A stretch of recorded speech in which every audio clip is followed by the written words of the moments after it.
नमस्कार दोस्तों, welcome to Unacademy Path Finder channel. मैं हूं विकास मिश्रा। दोस्तों, आज मैं आपसे एक सिंपल सा सवाल पूछने जा रहा हूं। जब कोई सरकार अपने देश के बिल्कुल लास्ट जियोग्राफिकल पॉइंट पर हजारों करोड़ का इंफ्रास्ट्रक्चर प्रोजेक्ट शुरू करती है, तो क्या वो सिर्फ डेवलपमेंट होता है या उसके पीछे स्ट्रेटजिक कैलकुलेशन होती है?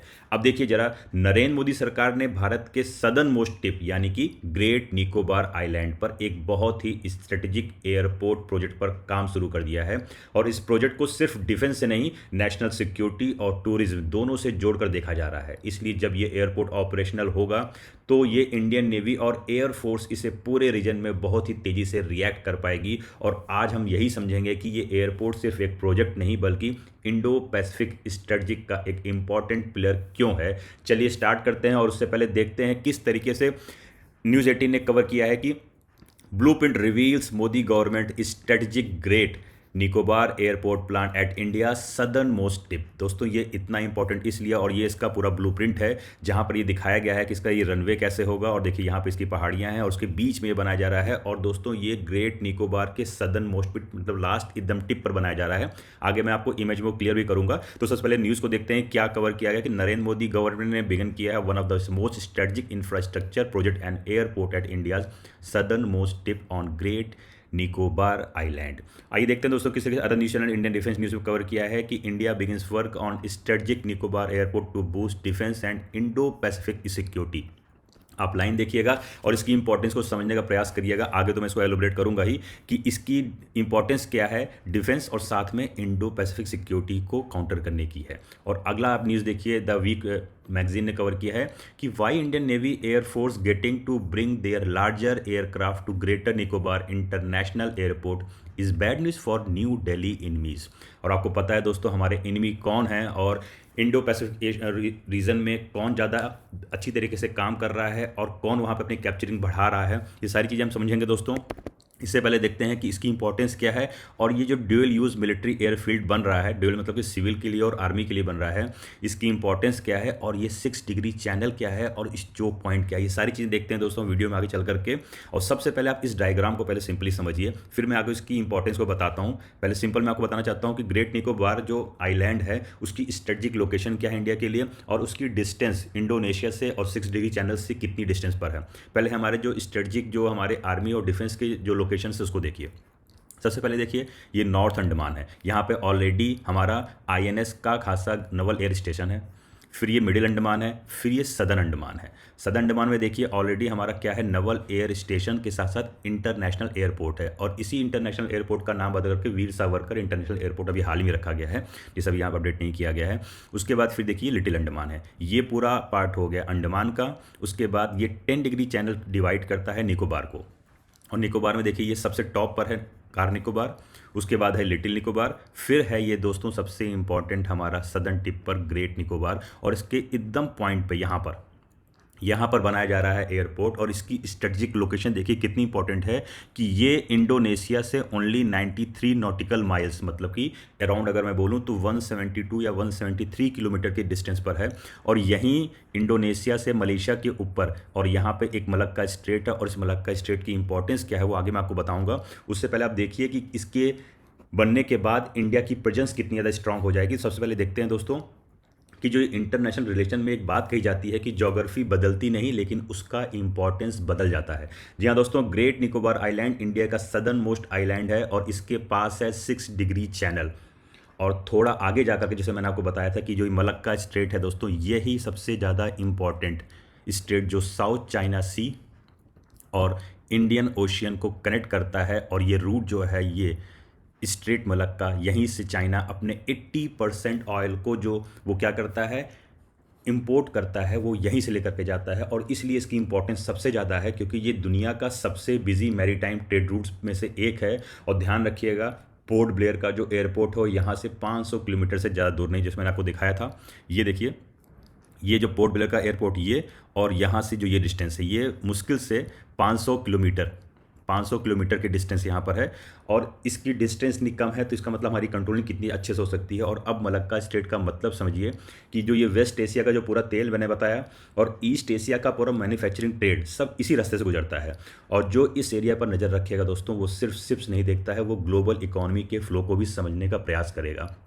तो आइए आपको दिखाता हूं मैं कि ये इन चाइना के लिए क्यों इतना इंपॉर्टेंट है और क्यों वर्ल्ड में एक टर्मिनोलॉजी यूज़ की जाती है चाइना के कॉन्टेक्स्ट में कि मलक्का डायलेमा। मलक्का डायलेमा क्या है इसको हम समझेंगे। सबसे पहले देखते हैं, देखिए चाइना के कॉन्टेक्स्ट में मलक्का डायलेमा का मतलब इसलिए कहा जाता है कि चाइना का लगभग 80% ऑयल इंपोर्ट जो होता है वो इसी रूट से होता है, मलक्का स्टेट से।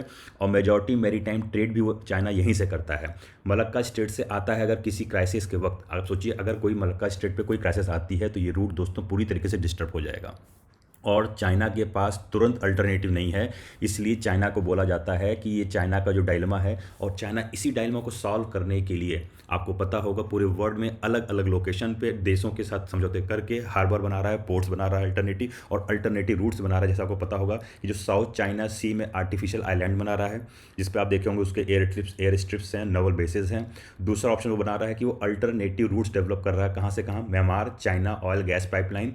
और सबसे ज़्यादा इंपॉर्टेंट आपको पता होगा सीपीईसी जो ग्वादर पोर्ट पाकिस्तान के साथ कनेक्ट कर रहा है, क्योंकि चाइना को पता है कि कभी भी इस मलक्का स्टेट की जो चोक पॉइंट है अगर यहाँ रोक लग गई, यहाँ ब्रेक हो गया, तो उसका पूरा का पूरा एनर्जी का फ्लो, उसकी पूरी जो एक तरीके से कहते हैं जो एक्सपोर्ट करता है और इंपोर्ट करता है, मैन्युफैक्चरिंग हब जो बना हुआ, वो सारी की सारी चीज़ें रुक सकती हैं। और तीसरा दोस्तों वो इंडियन ओशन में नेवी भेजता रहता है, आपको पता होगा। और चौथा सबसे इंपॉर्टेंट काम वो करता है, वो बना रहा है string of pulse. String of pulse आपको पता होगा कि पोर्ट अक्रॉस आईओआर मतलब इंडियन ओशन रीजन में जितने भी कंट्रियाँ हैं उनके अलग अलग टॉप नॉर्थ बॉर्डर पर वो क्या बना रहा है, पोर्ट्स बनाने का प्रयास कर रहा है। जैसे आपको पता होगा श्रीलंका भी हो गया, म्यांमार हो गया, उधर मालदीव्स हो गया, ऐसी कंट्री पे बना रहा है। और यहीं पर दोस्तों ग्रेट निकोबार एयरपोर्ट चाइना के लिए अनकंफर्टेबल फील हो रहा है और ये इंडिया के लिए बहुत ही इंपॉर्टेंट है। और ये जब बन जाएगा तो इंडिया की जो एक नज़र है वो और ही ज़्यादा पैनी तरीके से वहाँ पे कंट्रोल कर पाएगी।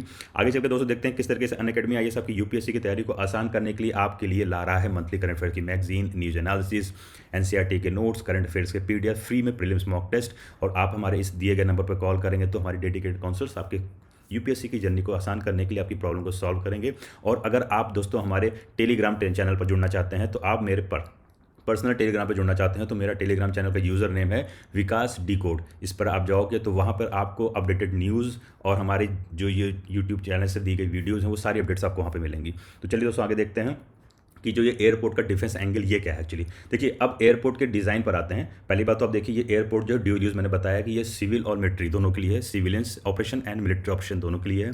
रनवे का जो लेआउट ऐसा बनाया गया है दोस्तों कि इसमें मीडियम कैटेगरी से लेकर के फ्यूचर में C-17 ट्रांसपोर्ट एयरक्राफ्ट से लेकर के एवाक्स तक ये सारे के सारे बड़े जितने हमारे ट्रांसपोर्ट एयरक्राफ्ट से लेकर के ये सारे वहाँ पर लैंड हो सकते हैं, ऑपरेट कर सकते हैं। इसका मतलब ये हुआ कि हम वहाँ पर faster troop movement, faster logistic और फास्टर सर्विलांस, ये तीनों चीज़ें वहाँ पर ऑपरेट कर सकते हैं। इसका मतलब डिफेंस प्लानिंग में एक बेसिक रूल होता है, आपने सुना होगा कि जो पहले रिस्पॉन्ड करता है दोस्तों वही एडवांटेज में ही होता है। आगे देखेंगे कि अंडमान निकोबार कमांड की जो रियल स्ट्रेंथ क्या है। इंडिया का ये एक यूनिक स्ट्रक्चर है अंडमान निकोबार। क्यों? क्योंकि यहाँ पे हम आर्मी, नेवी और एयरफोर्स तीनों को पैरेलल में ऑपरेट कर सकते हैं और इसको यूज़ कर सकते हैं। ग्रेट निकोबार एयरपोर्ट इस कमांड को आप सोचिए सिर्फ मॉनिटरिंग सेंटर नहीं बल्कि दोस्तों एक्टिव ऑपरेशनल बेस बना देता है और इससे सबमरीन की मूवमेंट की ट्रैक हो सकती है। मैंने आपको बताया जो सबसे ज़्यादा इंपॉर्टेंट इसी चीज़ के लिए है कि सबमरीन मूवमेंट ट्रैक होगी, मैरीटाइम की सर्विलांस बढ़ती है और सी लेन सिक्योर होती है। इसका मतलब कि चाइना के लिए ये स्ट्रेटेजिकली प्रेशर क्रिएट करता है कि अगर चाइना ऐसी कोई भी मूवमेंट करता है जो इंडिया के खिलाफ होगी तो इंडिया तुरंत वहाँ पर कंट्रोल कर सकता है। और आखिरी में दोस्तों देखेंगे किस तरीके से ये इंडो पैसिफिक, क्वाड और आसियान कंटेक्स्ट में कितना इंपॉर्टेंट है। पहली बात तो देखिए कि ये इंडो पैसिफिक का मतलब यही है कि जहाँ पे इंडियन ओशन और पैसिफिक ओशियन और इनके बीच का पूरा ट्रेड नेटवर्क, ये हो गया इंडो पैसिफिक। ग्रेट निकोबार में आप देखोगे कि ये इंडोनेशिया के पास में है। ग्रेट निकोबार जो है आपको मैंने डिस्टेंस भी दिखाई 93 अराउंड नॉटिकल माइल्स है, आसियान से रूट के करीब है। इसलिए ये एयरपोर्ट दोस्तों आगे इन फ्यूचर वहाँ पर क्वाड की एक्सरसाइज हो सके, ह्यूमैनिटेरियन मिशंस हो सकें और रीजनल सिक्योरिटी कोऑपरेशन, ये तीनों चीज़ को सपोर्ट करेगा।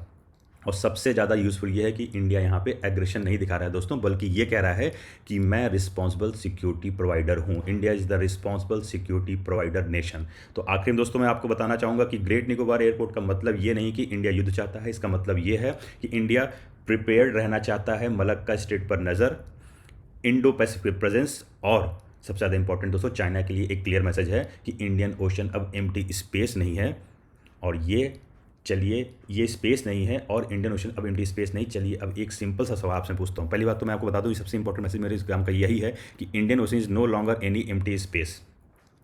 और मैं आपको एक सिंपल सा सवाल पूछता हूँ, अगर कल को इंडो पैसिफिक में क्राइसिस होती है, तो क्या ग्रेट निकोबार इंडिया का सबसे बड़ा स्ट्रेटेजिक एडवांटेज बन सकता है, या फिर हमें और आइलैंड्स को भी इसी तरीके से डेवलप करना चाहिए? अपनी राय आप दोस्तों कमेंट पर जरूर लिखिए, और मैं बेस्ट कमेंट्स को नेक्स्ट वीडियो में डिस्कस भी करूंगा। मिलते हैं नेक्स्ट टॉपिक के साथ। जय हिंद।